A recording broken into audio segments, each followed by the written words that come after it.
queridos hermanos, amigos que nos observan desde las diferentes partes del mundo a través de nuestro canal YouTube de la Iglesia Adventista del Oeste.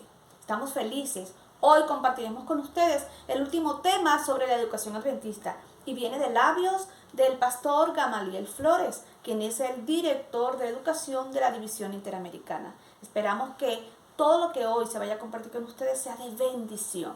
Y recordemos, la educación adventista es la mejor opción para la formación de nuestros niños y niñas.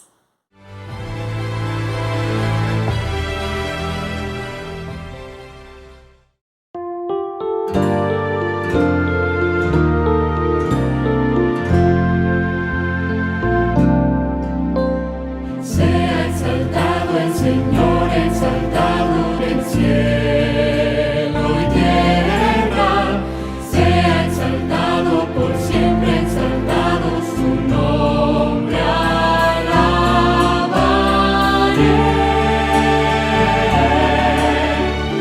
Dios sin igual, para siempre reinará. Su creación se alegra en adorarlo. Sea exaltado el Señor con mi vida también.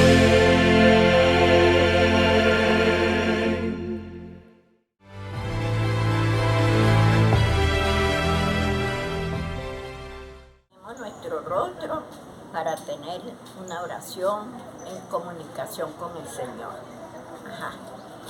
Padre nuestro, que estás en el cielo, santificado sea su santo nombre, Señor. Señor, en este momento estamos aquí 3 de sus hijas, Señor. Estamos haciendo una oración, principalmente, Señor, una oración por los hermanos que están enfermos, por Venezuela, Señor, que nos ayude espiritualmente y materialmente, Señor, que nos bendiga y nos cuide. Permita que el Espíritu Santo nos hable, Señor, nos ablande en nuestro corazón. Sánenos, Señor, de las enfermedades que hay. Se lo pedimos y suplicamos en el nombre de su Hijo Jesucristo. Amén.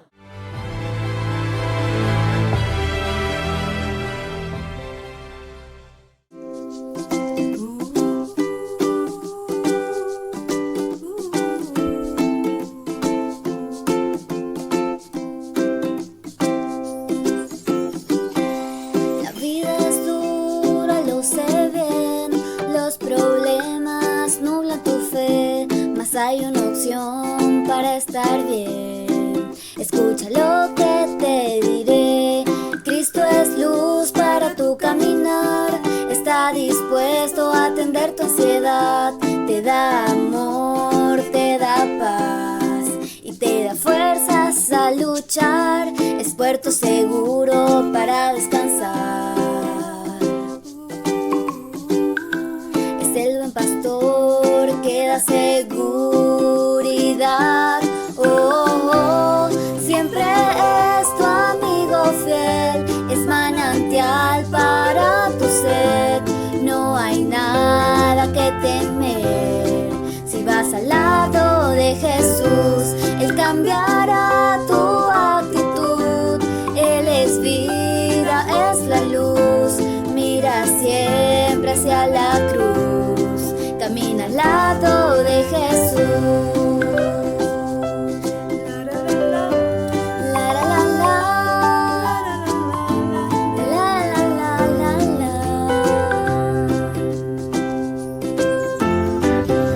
Es la solución para tu malestar. Es el remedio que puede sanar.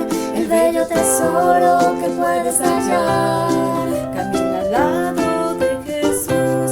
Le da sabor a tu amargo vivir. Es la razón de poder sonreír. Con Él tú puedes ser feliz. Camina al lado de Jesús.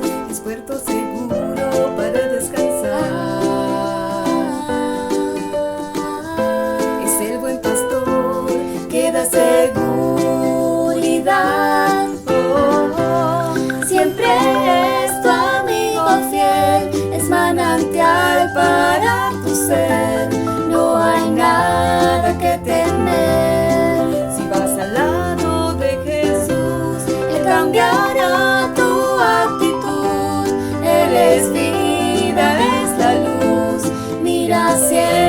hacia la cruz. Camina al lado de Jesús, siempre es tu amigo fiel, es manantial para tu ser.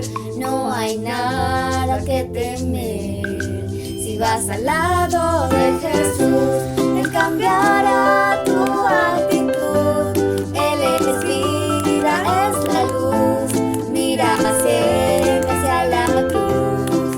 Camina al lado de Jesús. La la la la,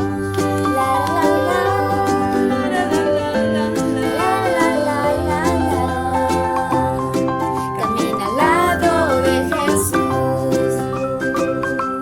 La la la la, la la la. Camina al lado de Jesús.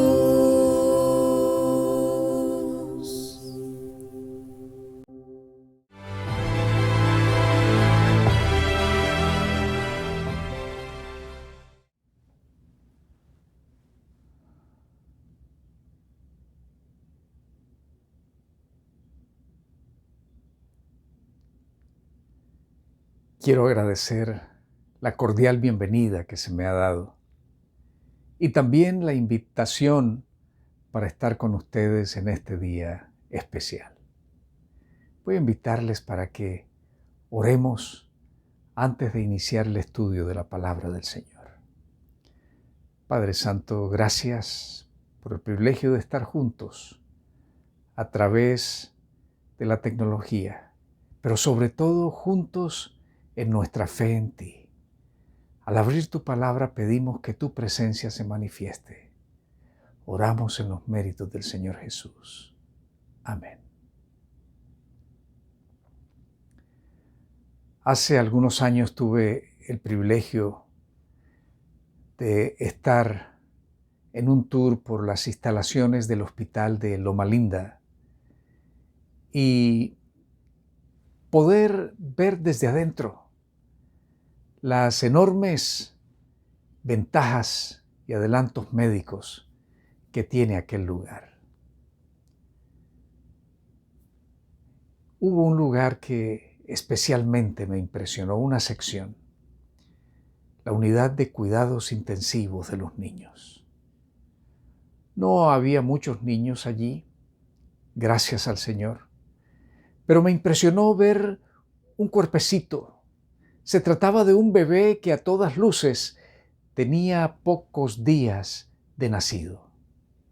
Aquel bebé estaba conectado a muchas máquinas. Aquel bebé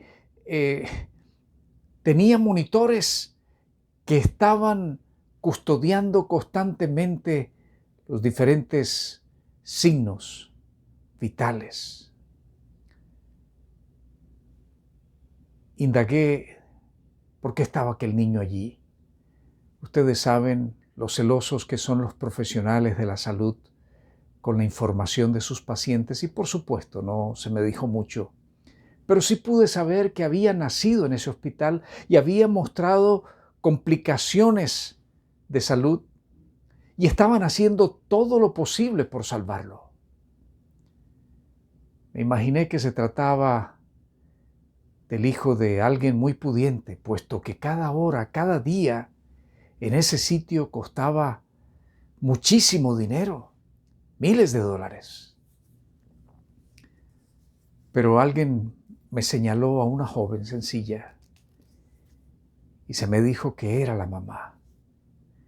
Pude saber que era el hijito de una pareja de inmigrantes, artesanos, personas de escasos recursos, que jamás podían pagar ese tratamiento. Es posible que si aquel niño, como yo espero, se recuperó y llegó a ser, y llegaría a ser un adulto, un trabajador, jamás podría pagar lo que se invirtió en esa situación en él. Alguien más estaba pagando, un seguro o alguien más. Pero ¿cómo podía haber interés en pagar tanto dinero por una criaturita tan pequeña. Ah, mis caros amigos, el valor de un niño no se puede medir por dinero. No hay dinero que pueda compararse con el valor de la vida de un niño. No hay absolutamente ninguna suma, por grande que sea, que se equipare con el costo de la vida de un niño. En una declaración que me conmueve profundamente, Elena de White dice que el valor de la vida de un niño es el valor de la vida de Cristo, porque Cristo murió por los niños. ¿Por qué el Señor nos entregó niños? ¿Por qué el Señor eligió que la manera de preservar la especie humana fuera dándole a las parejas niños, poniéndolos bajo nuestro cuidado, siendo nosotros tan imperfectos? En muchas ocasiones, en la mayoría de las ocasiones, diría yo, tan poco confiables. No obstante, el Señor nos dio el encargo de cuidar a los niños y de conducirlos a sus pies. Esa es la razón por la cual los niños nos son entregados. Cada hijito que está en tus manos, cada niño que está en tu hogar, es un encargo de Dios para que lo conduzcas hasta el reino de los cielos. Jesús lo enseñó de una manera sublime en aquella extraordinaria lección que dio a sus discípulos y que quedó registrada por varios evangelistas. Yo quiero compartir con ustedes la manera como el evangelista Marcos registró ese evento. Él no estaba presente, pero sí estaba presente alguien que le contó lo que ocurrió, el apóstol Pedro. Se piensa que Marcos obtuvo la información para escribir su evangelio por parte de Pedro. Pedro compartió con él sus vivencias. Y Marcos, cuando escribió este evangelio, era un jovencito. Eso dicen los expertos en los estudios de la lengua bíblica. Y miren cómo él dice: llevaron a los niños a Jesús para que los tocara. Pero los discípulos reprendieron a quienes los habían llevado. Al ver esto, Jesús se indignó y les dijo: dejen que los niños se acerquen a mí y no se lo impidan, porque el reino de Dios es de los que son como ellos. De cierto les digo que el que no recibe el reino de Dios como un niño no entrará en él. Y esta parte del relato toca de manera especial mi corazón. Entonces Jesús tomó a los niños en sus brazos, puso sus manos sobre ellos y los bendijo. ¡Qué extraordinario! Jesús tomó a aquellos niños, los abrazó, quizás los sentó sobre sus rodillas, les habló de manera personal. Él sabía qué necesidad tenía cada uno de aquellos niños y a cada uno de ellos le dio su bendición. Elena de White dedica un capítulo completo del deseado de todas las gentes a contar esta historia. Y ella nos enseña que esa historia tiene una aplicación a lo largo de la historia de la iglesia. No fue solamente para los discípulos. Tiene lecciones muy importantes para nosotros hoy en día, y escuchen cómo ella lo dice.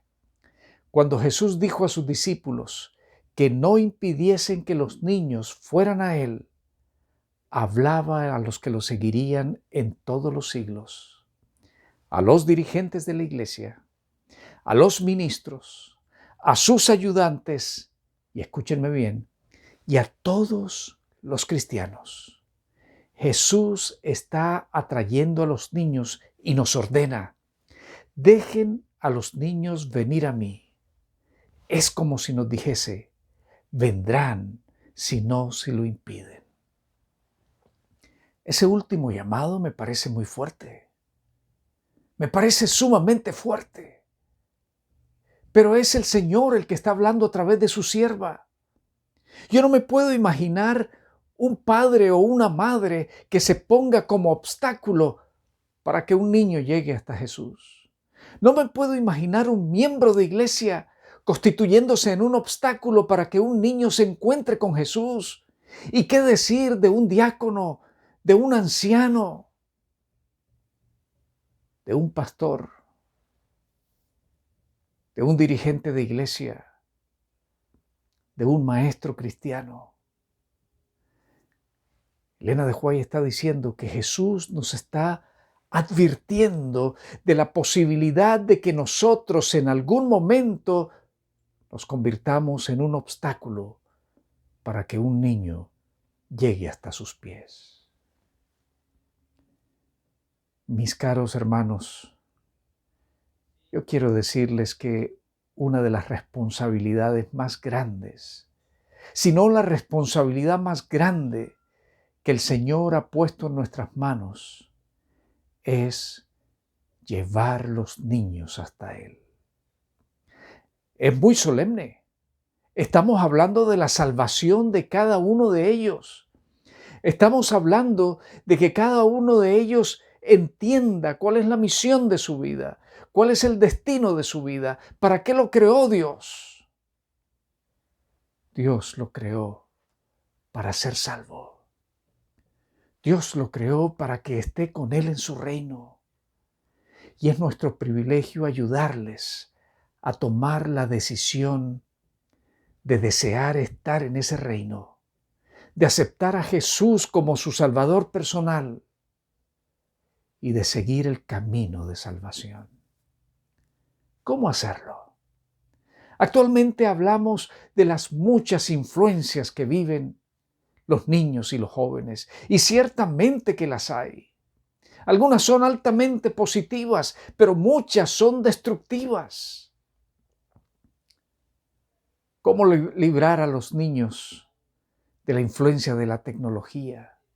¿Cómo librarlos de la influencia de los medios de comunicación? ¿Cómo librarlos de las influencias que ejercen sobre ellos sus propios pares, sus propios compañeritos? ¿Cómo librarlos de tantas creencias que confunden el mundo? Pero mis hermanos, el Señor sabía lo que nosotros viviríamos. De hecho, Él siempre se ha anticipado a suplir las necesidades de los seres humanos. Él siempre se ha anticipado a suplir las necesidades de su pueblo. Y Él dejó medios para que nosotros podamos trabajar en la tarea ardua de conducir nuestros niños hasta Jesús. Quiero compartir con ustedes una cita de uno de los comentaristas que escribió para el Comentario Bíblico Adventista. Él decía: en el hogar, en la escuela y en la iglesia, las necesidades y los intereses de los niños deben tenerse en cuenta como de la mayor importancia.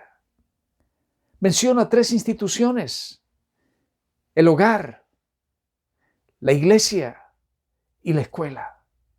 Y cuando yo voy a consultar lo que me enseña el Señor en su palabra, encuentro que hay principios que se aplican a estas instituciones y que al hacerlo ayudan, contribuyen en la salvación de nuestros niños. Y cuando voy al espíritu de profecía, encuentro que las instrucciones que se nos dan para la salvación de nuestros niños están concentradas justamente en el hogar, en la iglesia y en la institución educativa, en la escuela, el colegio o la universidad. Estudiar cada una de estas instituciones, como ustedes bien saben, mis hermanos, demandaría mucho tiempo. Pero yo hoy quiero hablarles brevemente de cómo nuestras iglesias, cómo nuestros hogares, comenzando por nuestros hogares, siguiendo por nuestras iglesias y terminando con nuestras instituciones educativas, se unen para trabajar en la salvación de nuestros niños. Comencemos por el hogar. Mis hermanos, el hogar es la institución más importante que ejercerá influencia en la vida de los niños. La institución más importante, más trascendental, más formativa o deformativa en la vida de una persona es su hogar. El hogar define en gran medida el rumbo de la vida de un individuo. Los profesionales de la conducta señalan que los 3 primeros años son fundamentales para levantar a un niño. Los valores, los principios que se enseñan en esa edad quedan grabados por siempre. Definen tantas cosas. Nuestros hogares deben ser confeccionados de una manera tal que representen el amor de Dios. Por eso, el espíritu de profecía nos amonesta a lo siguiente: el secreto para salvar a vuestros hijos estriba en hacer vuestro hogar hermoso y atrayente. Les haga ver que los padres se interesan en ellos. E insiste Elena de White en decir, deben hacer alegre y placentero el hogar. Hogar Cristiano, páginas 481 y 482. Placentero el hogar. ¿A qué se estaría refiriendo Elena de White? A que haya muchos juegos. En su tiempo no había televisión, pero si hubiese estado, a que hubiese un televisor inmenso, a que hubiese muchos dispositivos con los cuales jugar por internet. ¿Sería eso? No, ella lo dice. Que ellos puedan experimentar el amor de los padres, que vean que los padres se interesen en ellos. ¿Y saben por qué? Porque los padres están enseñándole a los hijos cómo es Dios. Yo quiero mencionar algunas cosas que creo hacen un hogar placentero y agradable desde la perspectiva de los niños. En primer lugar, amarlos como Cristo los ama. ¿Cómo los ama Cristo? Cristo los ama sacrificialmente, incondicionalmente. Cristo no me ama a mí mientras yo me porto bien. Cristo me ama a mí aunque yo sea un pecador. Cristo no murió por mí porque yo era un santo. Cristo murió por mí porque yo soy un pecador, y nuestros hijos deben saber que nosotros les amamos a pesar de todo. Nuestros hijos deben saber que nuestro amor representa el amor de Dios. Ellos deben sentirse amados cuando se equivocan. Deben sentirse amados cuando se portan mal. Deben sentirse amados cuando se portan bien. Deben sentirse amados en todas las circunstancias. Las lecciones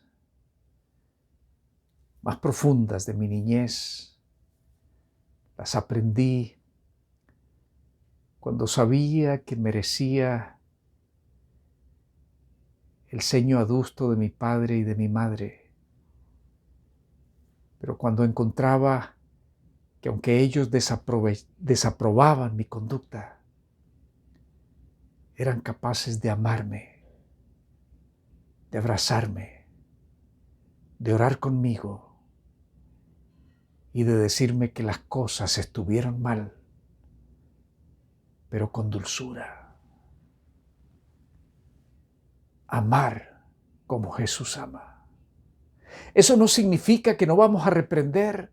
Eso no significa que no vamos a castigar de manera adecuada.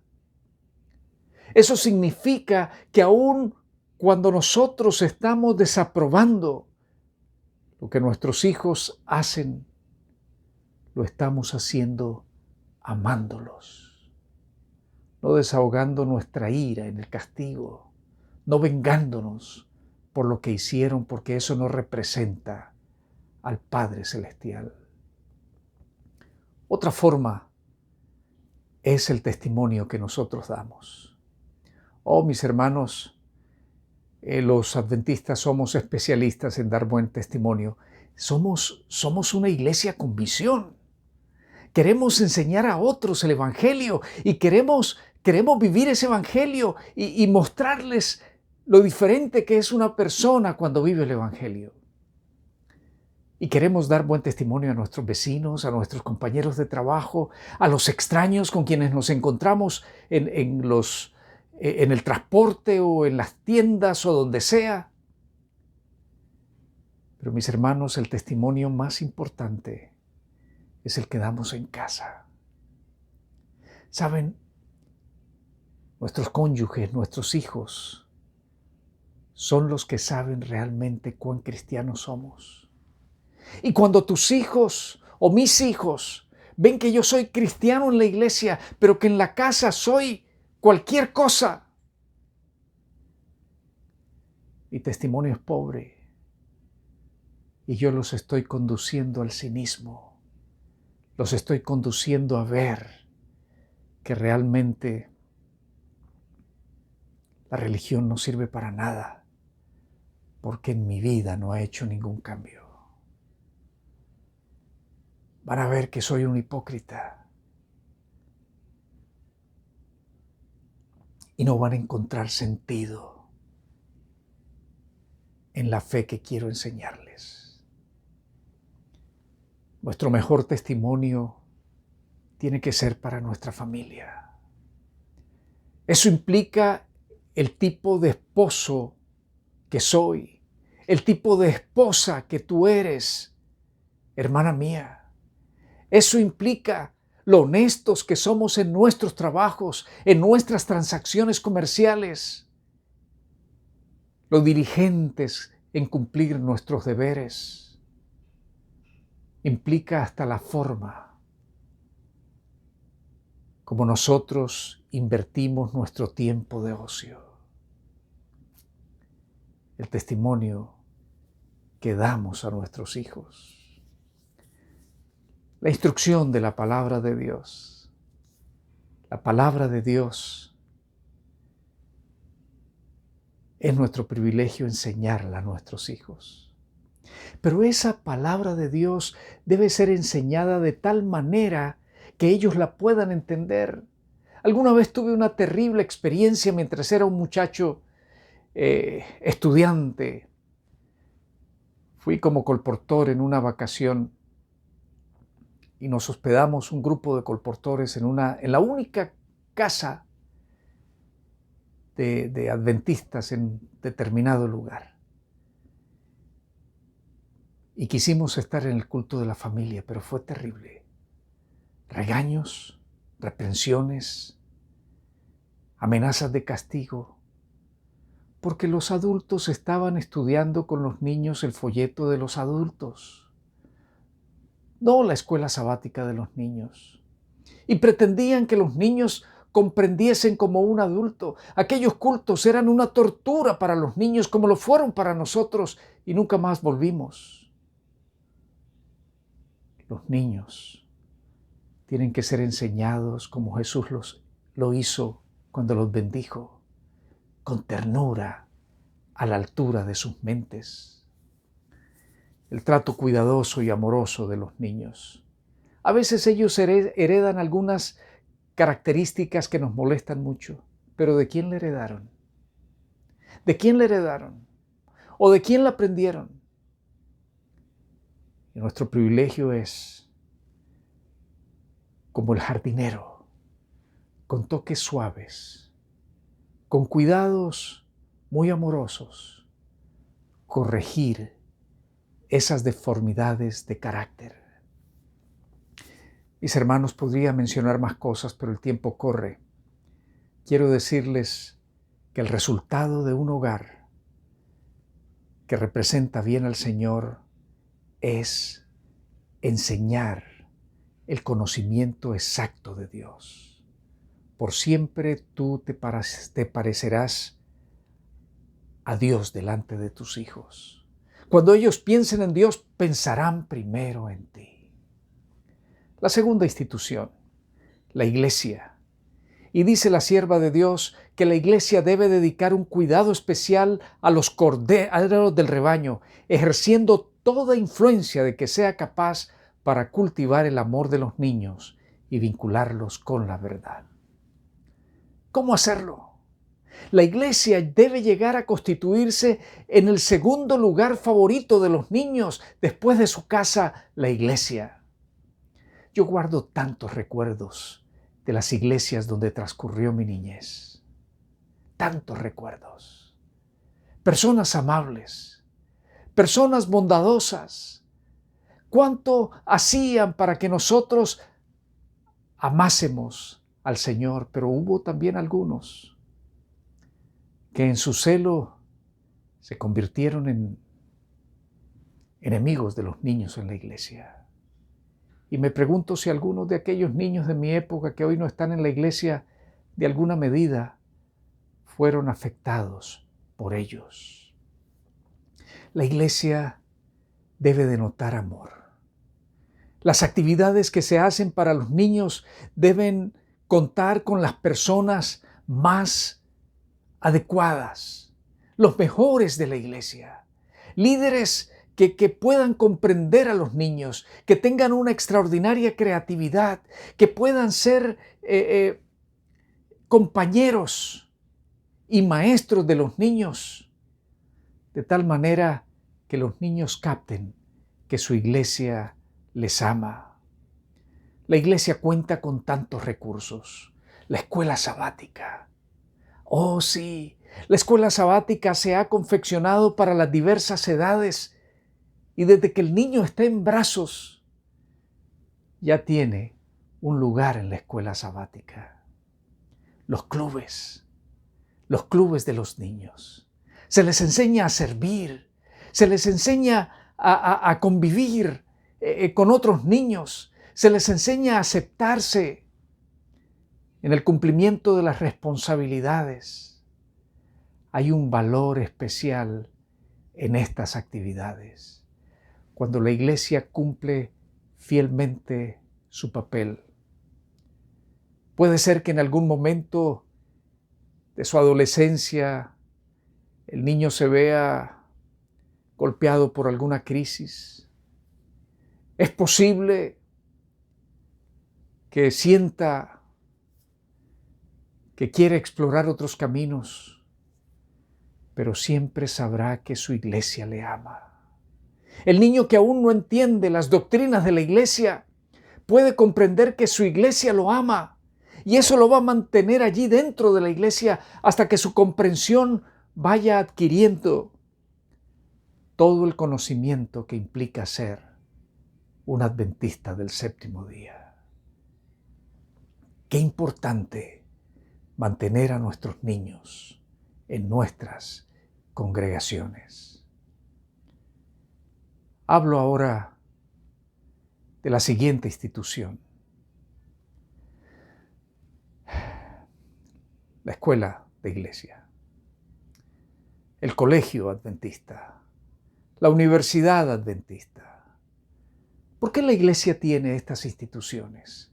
¿Por qué se molesta si es tan difícil administrar una institución educativa? Mis hermanos, porque son las instituciones con las que se cierra el ciclo evangelístico de nuestros niños. Y miren la reprensión que tiene el espíritu de profecía. Algunos padres y madres son tan indiferentes y descuidados que consideran como cosas sin importancia que sus hijos asistan a una escuela de la iglesia o a una escuela cualquiera. Hogar Cristiano 369. Saben, actualmente como iglesia, y quizás si ustedes me han escuchado hablar alguna vez, me lo han escuchado decir y yo lo voy a decir hasta que eso cambie. Como iglesia adventista estamos perdiendo más de la mitad de nuestros hijos. Más. Se están yendo de la iglesia. Y cuando indagamos las causas, hay varias. Pero una de las principales es la influencia que están recibiendo de las instituciones educativas de afuera. Y cuando estudiamos en los niños que permanecen en la iglesia, ¿qué es lo que más influyó en ellos? Encontramos varias cosas. Pero la mayoría de ellos, el 81%, dice que la escuela, el colegio y la universidad adventista ejercieron una influencia salvífica. Y cuando vemos qué cosas, qué actividades del hogar, de la iglesia y de la institución educativa, encontramos que las más impactantes fueron la semana de oración de la institución educativa, su maestro de Biblia, también está la mamá, también están en los clubes de los niños. Pero les estoy diciendo, nuestras instituciones educativas cierran el ciclo evangelístico de los niños. El hogar es una institución evangelística, la iglesia es una institución evangelística y la institución educativa adventista es una institución educativa. Finalmente, el niño donde va a pasar más tiempo va a ser en su escuela, en su colegio, en su universidad. Llega el momento en que los niños pasan más tiempo allí que con nosotros. Y la influencia que se ejerce los lleva a concluir la formación de su cosmovisión. Y verán la vida desde una perspectiva cristiana o desde una perspectiva no cristiana. Escucharán enseñanzas, verán ejemplos de sus maestros que les ayudarán a seguir por el camino de la vida o por el camino de perdición. Pero no una institución es cristiana porque tenga en su nombre el título de cristiano. Una institución no será adventista porque se llame adventista. También requiere de un perfil. Y lo primero es que su programa debe estar fundamentado firmemente en la palabra de Dios. La Biblia debe permear, influir todo lo que se hace en esa institución.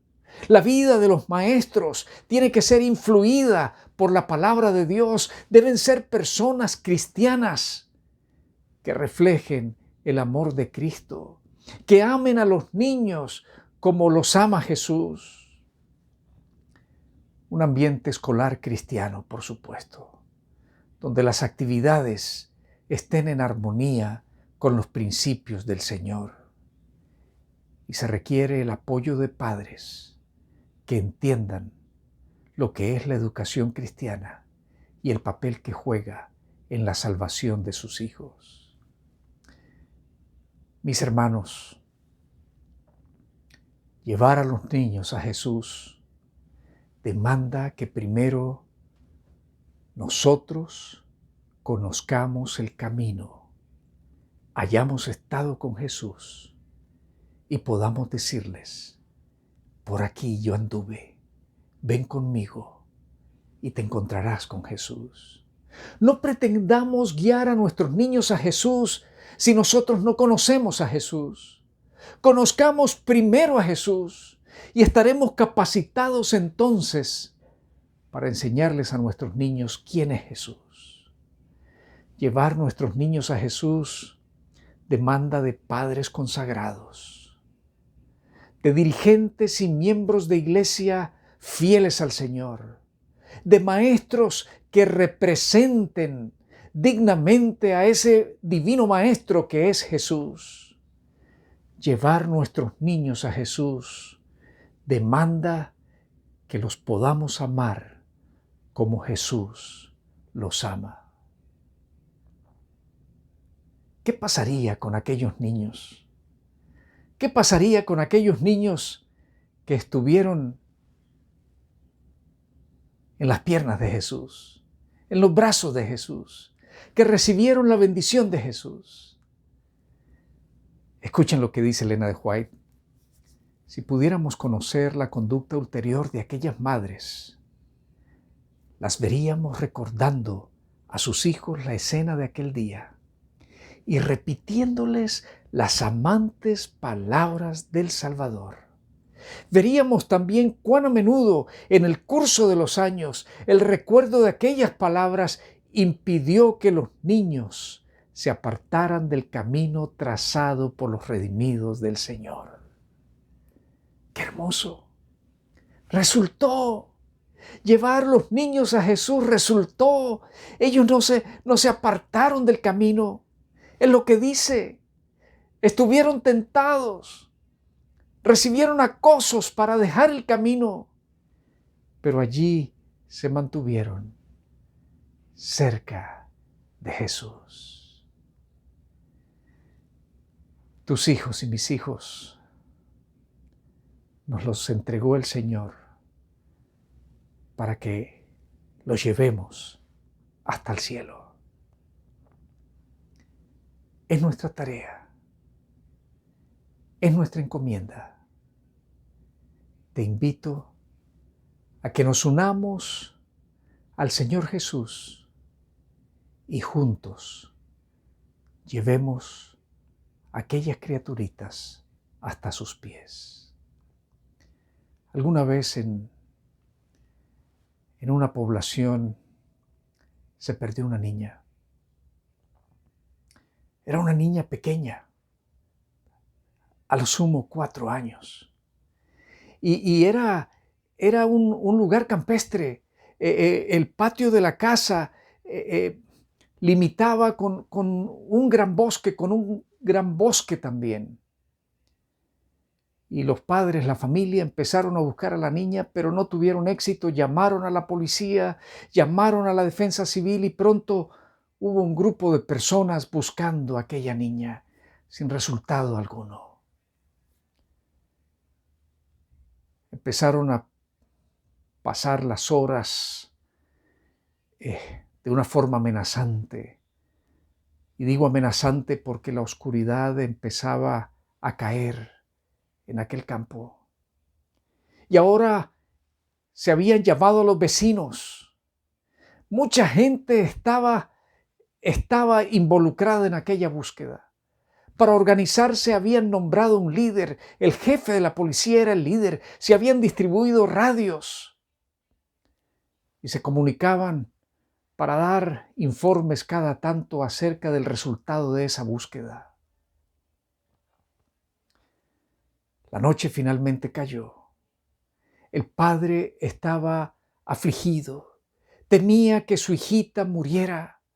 El clima se estaba poniendo cada vez más frío. El frío de la noche podría causar hipotermia y la muerte de aquella niña. El padre necesitaba en su corazón la seguridad de que esa niña fuese encontrada. Así que acudió al jefe de la policía y le dijo: por horas y horas hemos estado buscando a mi niña y no la encontramos. Tengo una idea, comandante, tengo una idea. Y le expresó la idea. Así que el comandante convocó a todos a través de su radio. Los invitó y les dijo: vamos a formar una gran línea. Vamos a unir nuestros brazos. Y vamos a ir caminando centímetro por centímetro a lo largo de todo este campo, hasta peinar toda la zona. Sí, se unieron brazo con brazo y empezaron a caminar. Parecía que no era ágil el caminar así unidos. Se hacía más lento que cuando se caminaba solo. Pero cada vez más brazos se unieron y la fila se hizo realmente larga. Había cientos de personas encadenadas por sus brazos caminando. Así caminaron y de pronto se escuchó un grito: ¡Aquí está! ¡Aquí está! Y ese grito se fue repitiendo hacia un lado y hacia otro. Fue encontrada